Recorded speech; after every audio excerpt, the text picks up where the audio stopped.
우리 같이 인사 나누겠습니다. 일주일 동안 애쓰셨습니다. 예, 은혜 받고 돌아갑시다. 예, 이 시간에는 요한복음 11장 38절부터 44절 말씀까지 읽었습니다. 은혜 받을 말씀의 제목은 무덤 앞에서의 예수님의 기도입니다. 무덤 앞에서의 예수님의 기도. 오늘은 예수님께서 십자가를 지시기 위해서 예루살렘에 입성하신 그 날을 기념하는 종려주일입니다. 그리고 오늘부터 부활주일인 다음 주일까지는 고난주간이라고 합니다. 물론 여러분, 다른 때도 우리 경건하게 살아야 돼요. 하나님의 말씀대로 살아야 하지만 특별히 예수님께서 고난을 당하신 이 고난주간에는 특히 더욱 경건하게 살아야 됩니다. 오래전에 한 30년도 넘었죠. 제가 경기도 양지에 있는 총신대학원을 가본 적이 있어요. 대학원을 가려고 어디를 갈까 찾다가 총신대학원을 한번 가본 적이 있는데, 그때 그 교정 안에 그 학교의 교훈이 이렇게 새겨져 있더라고요. 5가지를 쭉 열거하고 있습니다. 그 중에 4가지가 이거예요. 학자가 되라, 성자가 되라, 전도자가 되라, 목자가 되라. 이 4가지는 제가 별 고민 없이 받아들일 수 있어요. 근데 제일 첫 번째 나와 있는 게 영 거슬리는 거예요. 제일 첫 번째 나온 게 뭐예요? 신자가 되라. 상식적으로 신자가 됐으니까 목사가 되려고 신학대학교를 졸업하고 신학대학원을 오려고 그러는 거 아니에요? 그런데 곧 목사가 될 사람들을 모아놓고는 하는 소리가 신자가 되래요. 저는 이게 무슨 소린가 한참 생각했어요. 그런데 그 뒤로 30년이 훨씬 넘게 흘러서 한 교회에서 목회를 하고 있는 지금, 제가 정직하게 고백을 하자면 저는요, 학자가 되는 것에도 관심이 없어요. 성자가 되는 것에도 관심이 없어요. 전도자가 되는 거, 목자가 되는 거 저한테는 그다지 중요하지 않아요. 근데 제게는 지금도 중요한 것이 뭐냐? 신자가 되는 거. 나는 지금 온전한 신자인가? 나는 지금 온전한 그리스도인인가? 이게 제 마음에 걸려요. 이미 여러 번 여러분들한테 말씀드렸는데, 한경직 목사님의 이야기를 정리해서 2002년도에 책이 나왔는데, 목사님들 예수 잘 믿으세요 라는 제목의 책이에요. 이 책에 보면 지난 2000년 4월 19일 날 98세를 일기로 소천하신 한경직 목사님이 말년에 이제 몸도 아프고, 한경직 목사님이 치매가 심하게 오셨거든요. 그래서 남한산성에서 휴양을 하고 계셨는데, 이 선배 목사님을 병문안 왔어요. 그 당시 나이가 70이 다 넘은 우리나라 기라성 같은 대형교회 목사님들 약 30여 명이 목사님 병문안으로 온 거예요. 그리고는 이런저런 대화 중에 후배 목사님 중에 한 분이 한경직 목사님에게 이렇게 말씀드렸어요. 목사님, 우리 후배들에게 남길 말씀이 있으시면 한 말씀만 해주십시오. 그랬더니 한경직 목사님이 침대에서 몸을 일으키시더니 이 돋보기 너머로 후배 목사님들을 쭉 둘러보시더니 이렇게 말씀하셔요. 목사님들, 예수 잘 믿으세요. 설마 한경직 목사님이 70이 넘은 후배 목사님들에게 구원의 확신을 가지라고 이 말씀 하셨겠습니까? 그럴 리가 없지요. 여러분, 성경에 보면 믿음에는 2가지 종류가 있습니다. 그중 하나는 우리가 잘 알고 있는 예수 그리스도를 구주로 영접해서 하나님의 자녀가 되어 영원한 생명을 얻는 데 필요한 믿음이 있어요. 구원받을 만한 믿음. 이 믿음은 우리 주 예수 그리스도를 구주로 믿고 있는, 오늘 이 자리에서 우리 같이 예배를 드리고 있는 여러분들에게 별 차이 없이 다 주어졌어요. 그런데 이제 문제는 또 다른 종류의 믿음이에요. 또 다른 한 종류의 믿음이 있는데, 이 믿음은 뭐냐? 이 땅을 살아가는 데 있어서 우리 삶 속에서 작동하는 믿음이에요. 직장에서도 작동하고, 가정에서도 작동하고, 또 아는 사람들과 있을 때도 작동하는 이 믿음. 가만히 보면 구원의 확신은 있지만 이 땅을 살아가는 데 있어서 우리 실제적인 삶에서는 이 믿음이 작동하지 않는 사람들이 많아요. 많아. 그래서 마태복음 6장 30절, 마태복음 8장 26절, 마태복음 16장 8절, 누가복음 12장 28절을 보면 예수님께서 제자들에게 이렇게 말씀하시거든요. 믿음이 적은 자들아. 이때 예수님께서 말씀하신 믿음이 적은 자란 구원을 받는데 필요한 믿음이 적다는 뜻이 아니에요. 그럼 뭡니까? 왜 삶 속에서 하나님을 믿는다고 하면서, 하나님을 의지한다고 하면서 그 믿음이 작동하지 않니? 이 뜻이거든요. 오늘 본문을 보면 예수님께서 우리가 잘 아는 죽은 나사로의 무덤 앞에 서 계셔요. 여러분, 무덤이라는 곳이 어떤 곳입니까? 무덤은 이제 더 이상 희망이 없는 곳이에요. 더 이상 가능성이 없어요. 그래서 우리는 흔히 무덤 그러면 이미지가 뭡니까? 절망, 좌절, 낙심. 그죠? 그러므로 무덤은 인간의 한계 안에서는 모든 것이 다 끝난, 이제 더 이상 어떤 방법도 사용할 수 없는 절망스러운 곳이에요. 이 가능성이 없는 곳, 희망이 없는 곳, 절망스러운 곳인 나사로의 무덤 앞에 예수님께서 서셨어요.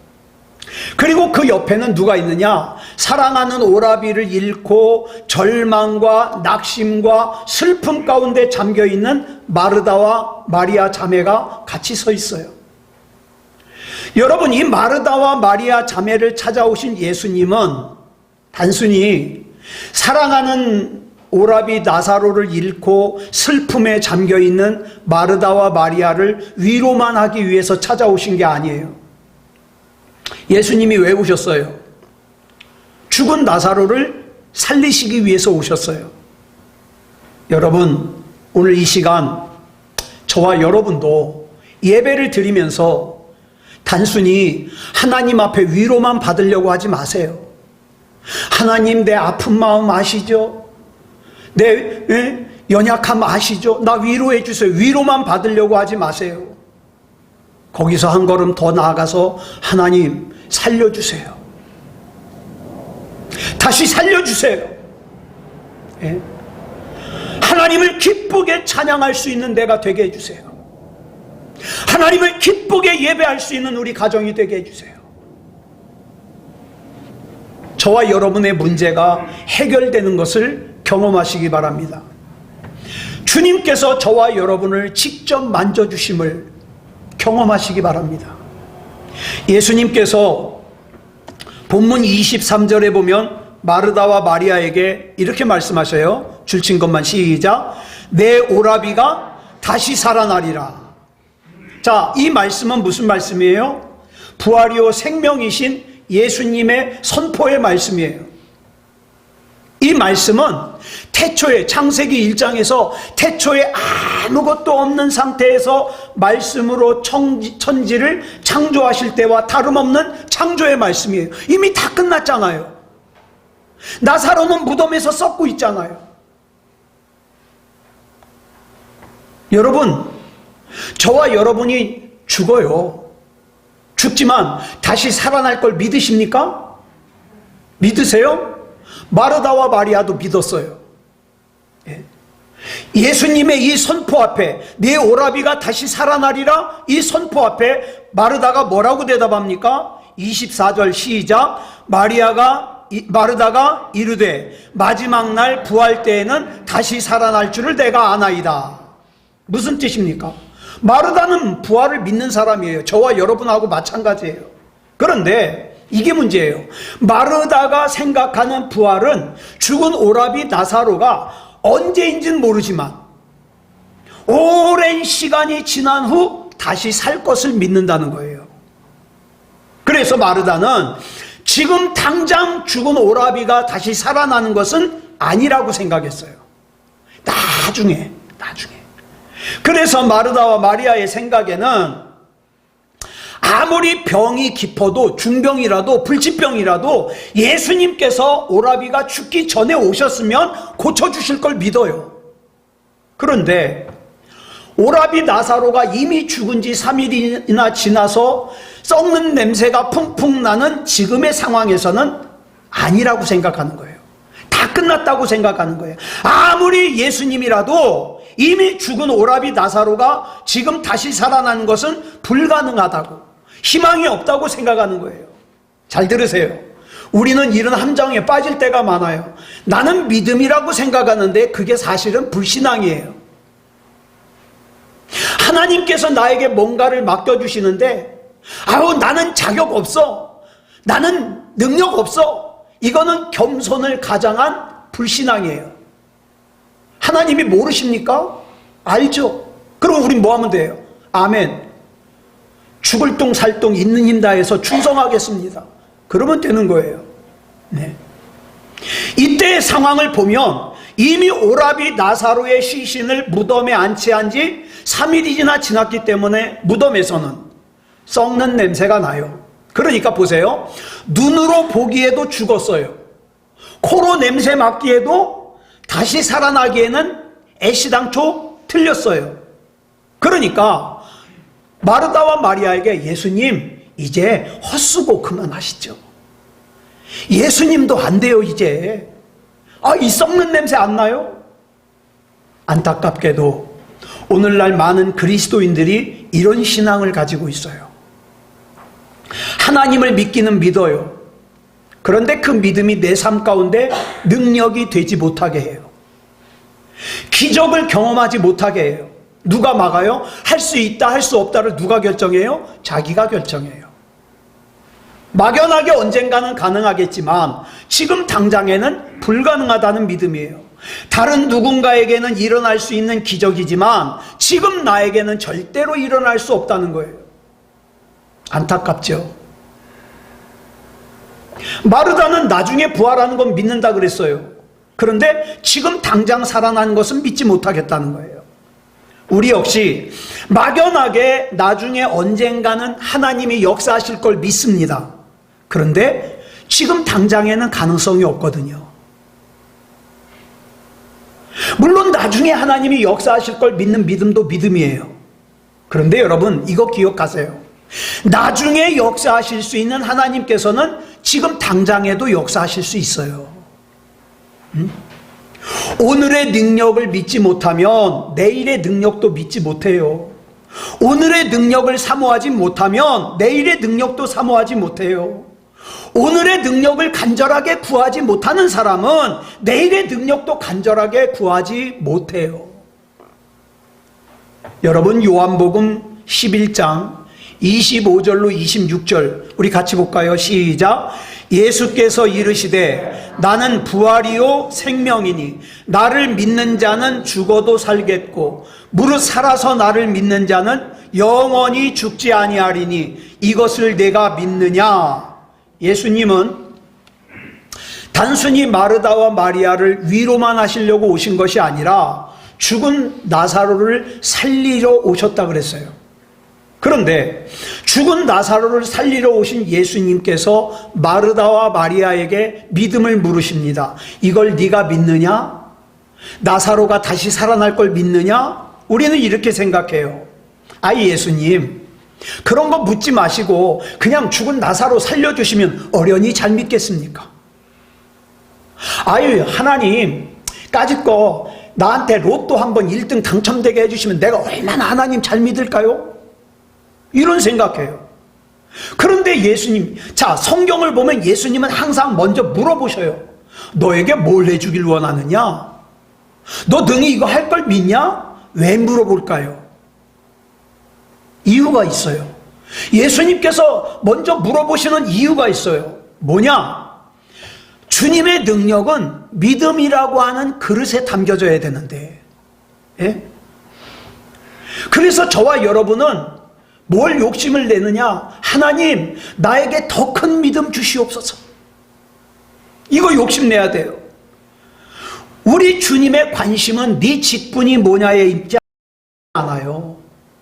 네 학력이 어떻게 되냐에 있지 않아요. 네 재산이 얼마나 되냐, 네 능력이 어떠하냐, 거기에 있지 않아요. 우리 주님의 관심은 뭐예요? 너 믿냐?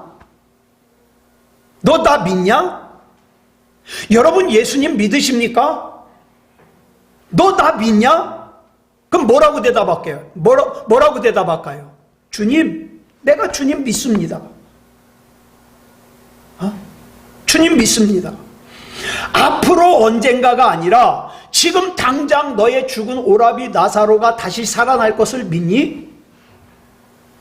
다른 사람이 아니라, 저 간증하러 다니는 사람이 아니라 바로 너 자신에게 지금 기적이 일어날 걸 믿니? 이걸 물으시는 거예요.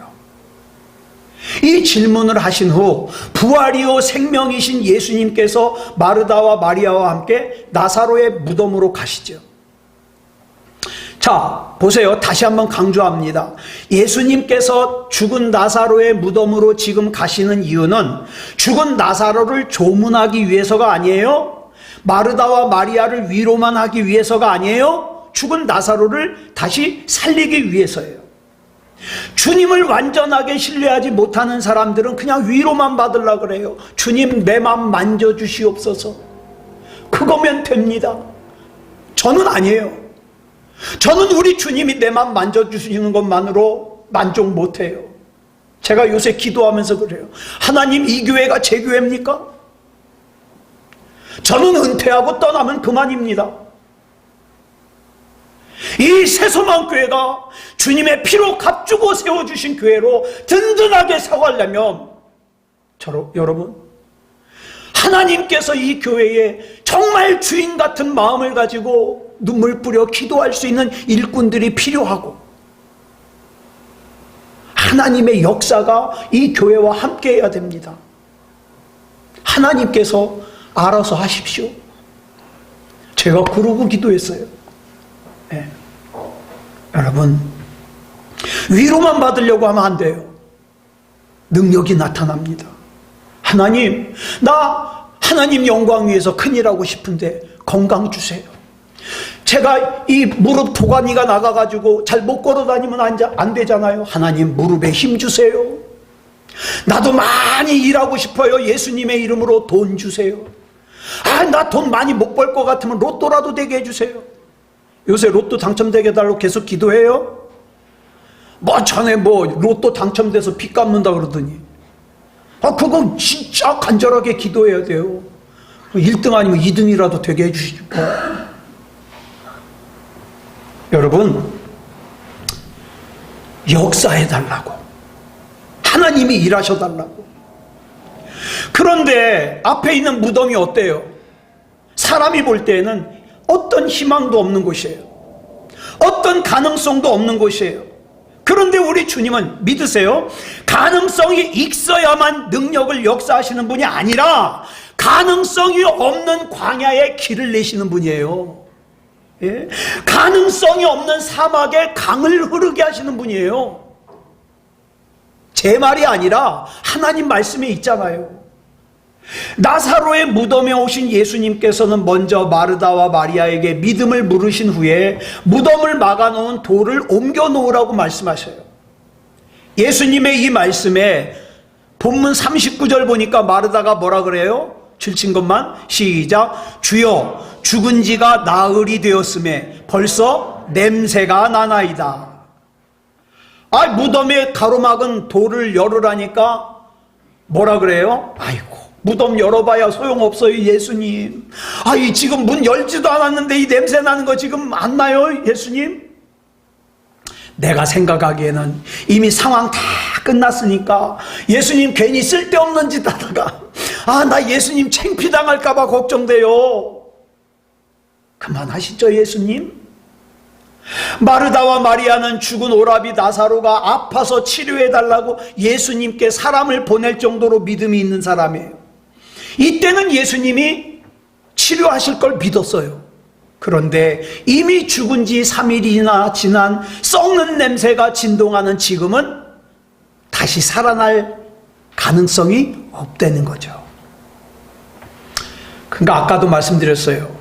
예수님께서 하실 수 있고 없고를 누가 결정해요? 자기가 결정해요. 만약에 저와 여러분이 그 자리에 있었다면 뭐라고 대답하겠습니까?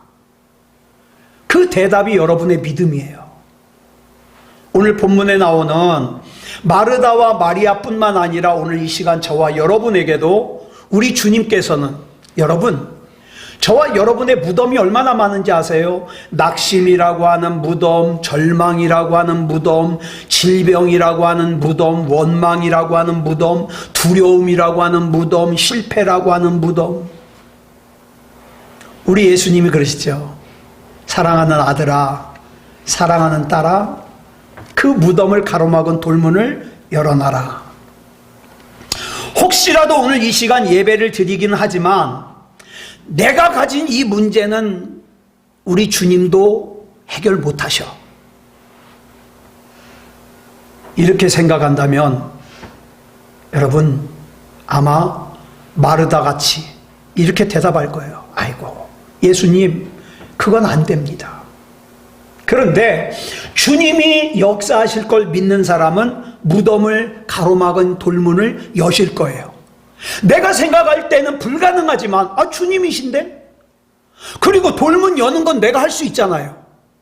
그러니까 내가 할 수 있는 거 하고, 내가 할 수 있는 건 내가 하고, 주님이 하실 건 주님이 하고, 왜 주님이 할 걸 내가 걱정해요? 그죠? 사실 우리 주님은 말씀만으로 그 돌문 여실 수 있어요. 근데 왜 굳이 마르다와 마리아에게 가로막은 돌문을 열라고 하셨을까요? 아직도 마르다와 마리아는 믿질 못해요. 그래서 그 돌문을 여는, 그걸 갖다가 돌문을 연다는 건 뭡니까? 내가 믿음을 표현하는 거잖아요. 그 믿음으로 표현된 그들의 믿음의 그릇에 죽은 나사로가 살아나는 기적을 담아주시기 위해서예요. 예. 그러니 저와 여러분도 이 시간 미리 돌문을 꽉 닫아놓지 마세요. 나는 안 돼. 우리 집구석은 안 돼. 내 인생은 더 이상 안 돼. 그거 하지 마시고 하나님을 믿으면은 어떡합니까? 그냥 돌문을 열어놓으셔요. 하나님, 내 생각에는, 내 능력에는 이건 불가능합니다. 그러나 돌문 열어놓습니다. 언제든지 하나님 역사하여 주시옵소서. 나는 하나님의 기적을 받아들일 준비가 됐습니다. 하나님의 능력을 받아들일 준비가 됐습니다. 역사해 주시옵소서. 마태복음 8장에서는 백부장이 기도하니까 하인이 치료됐어요. 저와 여러분이 기도하면 내 인생을 가로막은 문이, 우리 가정을 가로막은 문이, 우리 교회를 가로막은 문이, 이 나라 이 민족을 가로막은 문이 열릴 거예요. 열릴 거예요. 그러나 악한 마귀는 이걸 너무 잘 알기 때문에 저와 여러분으로 하여금 어떻게 해요? 자꾸 내 처지를 보게 해요. 내 처지, 내 형편, 이걸 보면은 어때요? 이거는 답이 없거든요. 내 형편은 끝났어. 내 처지는 끝났어. 이렇게 부족한데, 이렇게 열악한데, 지금까지도 안 됐는데 앞으로 되겠냐고 의심하게 만들어요. 그런데 마르다와 마리아로 하여금 무덤의 문을 열게 하신 예수님께서 기도하십니다. 그 기도의 내용이 본문 41절부터 42절에 나오거든요. 같이 읽겠습니다. 시작. 돌을 옮겨 놓으니 예수께서 눈을 들어 우러러보시고 이르시되 아버지여, 내 말을 들으신 것을 감사하나이다. 항상 내 말을 들으시는 줄을 내가 알았나이다. 그러나 이 말씀하옵는 것은 둘러선 무리를 위함이니 곧 아버지께서 나를 보내신 것을 그들로 믿게 하려 함이니이다. 무덤 앞에서 기도하는 예수님의 기도는 첫 번째로 눈을 들어 하늘을 우러러 기도하시는 거예요. 예수님께서 기도하실 때 나사로의 무덤 앞에서, 무덤은 뭐라고요? 가능성이 없는 무덤, 아무런 희망도 없는 무덤, 그 무덤을 보신 게 아니에요. 예수님이 그 무덤 앞에서 하늘을 우러러 창조주 하나님을 보십니다. 새 일을 행하시는 하나님을 보십니다. 광야에 길을 내시는 하나님을 보십니다. 사막에 강물을 흐르게 하시는 예수님 하나님을 우러러 보십니다. 기도는요, 여러분 잘 기억하세요. 기도는 내 무덤과 같은 처지 형편을 보고 하는 게 아니에요. 하나님, 나 죽을 것 같아요. 하나님, 나는 이제 아무 희망이 없어요. 내 처지 보는 게 아니에요. 시편 121편 1절로 2절을 보니까 뭐라 그랬어요? 시작. 내가 산을 향하여 눈을 들리라. 나의 도움이 어디서 올까? 나의 도움은 천지를 지으신 여호와에게서로라. 아멘.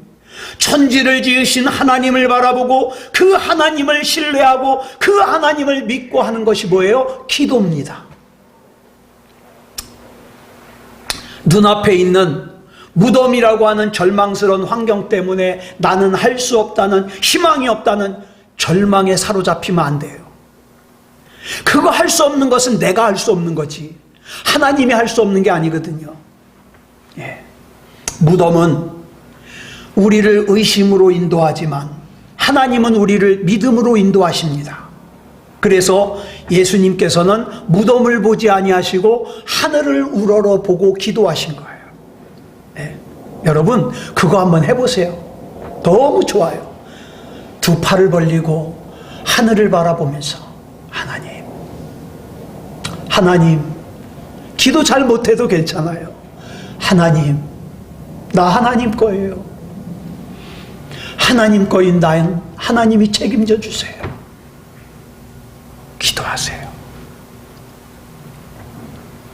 주여, 나로 하여금 나를 둘러싼 내 처지 형편을 보지 말게 하시고 하늘을 보게 해주시옵소서.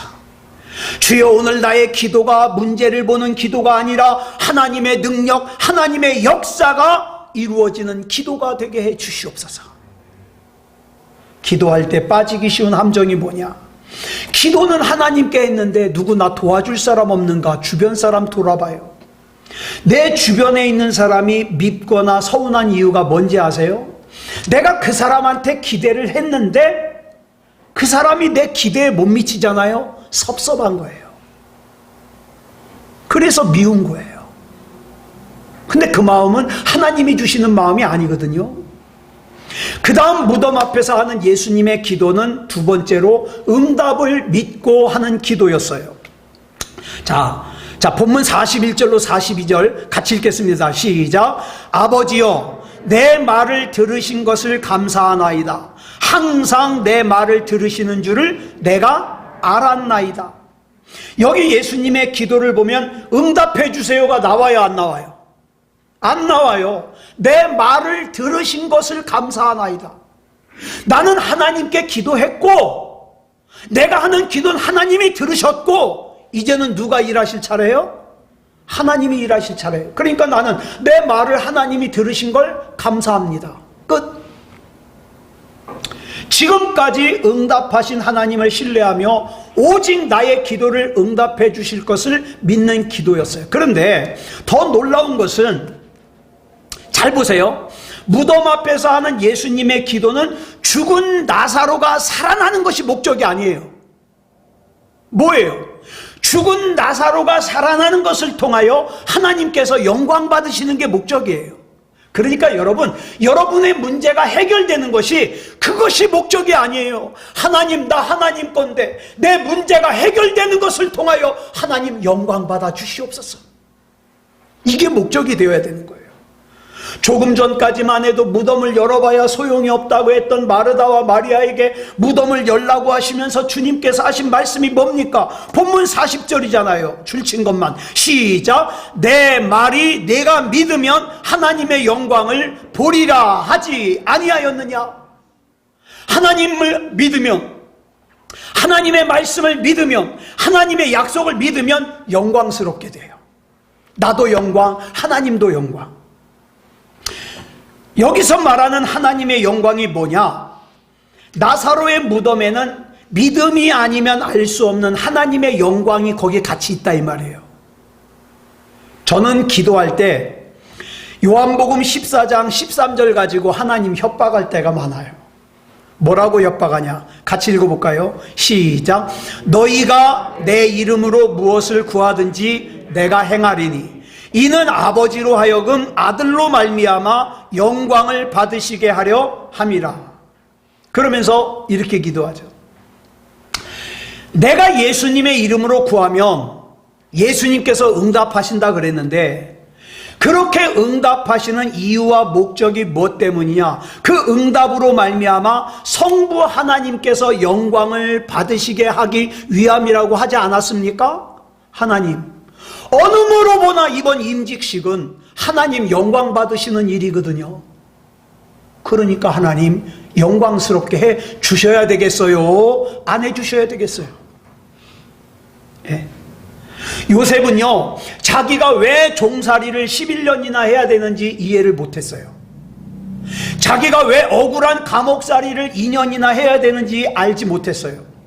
오늘 저와 여러분 가운데 그런 사람 많아요. 내가 왜 이 일을 지금 겪어야 되는지 모르는 사람 많아요. 그런데 나중에 하나님의 섭리를 깨달은 요셉이 창세기 45장 5절에서 뭐라 그럽니까? 시작. 당신들이 나를 이곳에 팔았다고 해서 근심하지 마소서, 한탄하지 마소서. 하나님이 생명을 구원하시려고 나를 당신들보다 먼저 보내셨나이다. 아멘. 즉 하나님께서 자신을 애굽에 먼저 보내신 이유에 담겨져 있는 하나님의 섭리가 있다는 걸 깨달은 거예요. 예? 그 섭리가 뭐예요? 생명을 구원하시려고. 그 하나님께서 저와 여러분의 삶에도 하나님의 영광을 담아주셨어요. 주여, 내 삶에 담겨진 하나님의 영광을 보게 하여 주시옵소서. 언젠가 저와 여러분도 요셉처럼 하나님께서 저와 여러분을 왜 지금의 상황으로 보내셨는지 알 날이 있지요. 지금 당장 내 눈에 보이는 모습은 형들이 나를 종으로 판 것 같지만, 누가 나를 힘들게 하는 것 같지만, 내가 하는 일이 잘 안 풀리는 것 같지만, 사실은 이 모든 것이 하나님의 섭리 가운데 하나님의 뜻으로 인도하시는 길이더라니까요. 그거 아니었으면 오늘 이 시간 저와 여러분이 만났겠습니까? 예수님께서 죽은 나사로의 무덤에 오신 이유는 단순히 죽은 나사로를 살리는 기적을 행하기 위해서가 아니에요. 예수님께서는 죽은 나사로를 살리는 사건을 통하여 하나님께서 받으실 영광이 있어요. 하나님의 섭리가 있어요. 이걸 보신 거예요. 그래서 아직 하나님의 영광을 보지 못하고 있는 마르다와 마리아에게 아까 이렇게 말씀하신 거예요. 주신 것만 다시 시작. 네가 믿으면 하나님의 영광을 보리라 하지 아니하였느냐. 하나님께서는 하나님께서 일하심을 믿으면 하나님의 영광을 볼 거라고 말씀하셔요. 여러분, 왜 살면서 원망하고 불평합니까? 하나님께서 일하심을 믿지 못하거든요. 왜 짜증이 납니까? 하나님께서 일하심을 보지 못하거든요. 왜 불안해합니까? 하나님께서 일하심을 믿지 못하거든요. 여러분, 죽은 나사로가 살아나는 기적을 보면 누구든지 다 하나님의 영광을 볼 수 있어요? 아니요. 만약에 마르다와 마리아가 하나님의 영광을 보지 못하는 상태에서 오라비가 살아났어요. 그러면 어떻게 할 것 같아요? 예. 여러분, 지금도 이 세상에서 살면서 기적을 경험하는 사람들 많아요. 근데 기적을 경험할 때 하나님의 영광을 모르고 경험한 사람들은 어떤 반응인 줄 아세요? 죽었던 오라비가 살았네? 신기하네. 끝. 그죠? 없어요. 그런데 믿으면, 하나님을 믿으면 기적만 보이는 게 아니라 하나님의 영광도 보여요. 하나님의 섭리가 깨달아지고 하나님의 영광이 보여요. 죽은 나사로가 살아나는 현장에는 수많은 사람들이 있었어요. 그런데 그들 모두가 죽은 나사로가 살아난 것을 함께 봤지만 예수님이 보셨던 하나님의 영광은 못 본 사람들이 많잖아요. 우리는 하나님의 영광을 보는 것을 욕심을 내야 됩니다. 하나님의 섭리, 하나님의 영광이 담겨져 있는 기적을 표적이라 그래요. 여러분, 이 표적을 사전에서 찾아보니까 뜻이 뭐냐? 겉으로 드러난 자치나 표시, 이렇게 돼 있어요. 그런데 요한복음 2장을 보니까 가나의 혼인잔치에서 물이 포도주가 되는 기적을 성경이 뭐라고 기록하고 있느냐? 표적이라고 기록했어요. 표적. 같이 읽어볼까요? 시작. 예수께서 이 첫 표적을 갈릴리 가나에서 행하여 그의 영광을 나타내심에 제자들이 그를 믿으니라. 왜 표적이라 그랬을까요? 예수님께서 성자 하나님이심을, 메시아이심을 겉으로 나타내는 표시이기 때문에. 오늘 저와 여러분이 경험해야 될 능력도 표적이에요. 표적. 왜? 그 일을 통해서 하나님이 나의 하나님이심을 드러낼 거기 때문에. 그래서 표적인 거예요. 고난도 믿음으로 감당하면 그 고난 안에 있는 하나님의 영광을 보게 됩니다. 그렇기 때문에 우리는 하늘을 바라봐야 되는 거예요. 하나님을 바라봐야 되는 거예요. 이렇게 기도하신 예수님께서는 나사로의 무덤을 향하여 명령하시고 선포하셔요. 본문 43절 봅니다. 시작. 이 말씀을 하시고 큰 소리로 나사로야 나오라 부르시니. 예수님께서는 기도하신 후에 명령하고 선포하셨어요. 구원받은 우리에게도 주신 능력이에요. 이 선포의 능력을 하나님의 형상에 담아 처음에 아담과 하와에게 주셨어요. 그런데 이 아담과 하와가 하나님의 말씀을 거역하고 선악과를 따먹는 바람에 하나님의 형상이 깨져버리고 이 선포의 능력을 잃어버렸어요. 그런데 예수님을 구주로 영접하여 구원받은 순간 저와 여러분은 영원한 생명만 얻는 것이 아니라 깨졌던 하나님의 형상이 회복됩니다. 그러니까 여러분, 저와 여러분이 예수 그리스도 안에 있으면 이렇게 명령하고 선포할 수 있어요. 사도행전 3장 6절을 보면 베드로와 요한이 제9식 기도 시간에 성전으로 기도하러 가다가 성전 미문 앞에 나면서부터 한 번도 걸어본 적이 없는 안진뱅이를 만나고 뭐라 그럽니까? 시작. 줄친 것만. 시작. 은과 금은 내게 없거니와 내게 있는 이것을 내게 주노니 나사렛 예수 그리스도의 이름으로 일어나 걸으라. 여러분, 이 믿음의 선포를 저와 여러분도 하실 수 있어요. 예수 그리스도 이름으로 여러분 자녀들을 위해서 선포를 아끼지 마시기 바랍니다. 예? 여기 나온 것처럼 나사렛 예수 그리스도 이름으로 명하노니 이 가정의 악한 사탄 마귀의 세력은 떠나갈지어다. 근심이 떠나갈지어다. 걱정이 떠나갈지어다. 불안함이 떠나갈지어다. 질병이 떠나갈지어다. 자꾸 선포하세요. 그게 하나님이 저와 여러분에게 주신 권세와 능력이에요. 여러분, 예수님의 선포로 아무런 가능성도 없고 희망도 없던 무덤에 있던 죽은 지 3일이나 지나서 썩은 냄새가 푹푹 나던 나사로가 살아났어요. 이 예수님의 능력을 저와 여러분에게도 주셨습니다. 그래서 여러분, 우리 신앙은 아는 것과 믿는 것은 달라요. 아는 것은 담을 수 있어요. 자꾸 들어서. 그런데 믿는 것은요, 내가 이 능력 믿어. 그리고 어떻게 해요? 기도하고 선포합니다. 이게 다르죠. 자, 이걸 믿고 예수 그리스도 이름으로 담대하게 명령하고 선포하는 저와 여러분이기를 그리스도 예수님의 이름으로 축복합니다. 기도하겠습니다. 사랑의 아버지 하나님, 감사합니다. 이 시간 죽은 나사로의 무덤을 찾아오신 예수님께서 기도하시는 내용을 살폈습니다. 우리도 하나님 겁니다. 내게는 예수님이 구주로 영접되어 있습니다. 세상적으로는 내가 참 답답하고 가능성도 없고 문제가 많고 나를 둘러싼 상황과 처지와 형편이 참 힘들지만 그러나 난 하나님을 바라봅니다. 믿음으로 선포합니다. 하나님 책임져 주시옵소서. 이제 근심과 걱정의 어둠의 그늘이 벗겨져 나가게 하시고 하나님께서 나를 책임져 주심을 내 주변 사람들도 알게 해 주시옵소서. 간증이 되게 해 주시옵소서. 능력이 되게 해 주시옵소서. 우리 주님께서 붙잡아 주실 줄 믿사오며 그리스도 예수님의 이름으로 간절히 기도드려 싸움나이다. 아멘.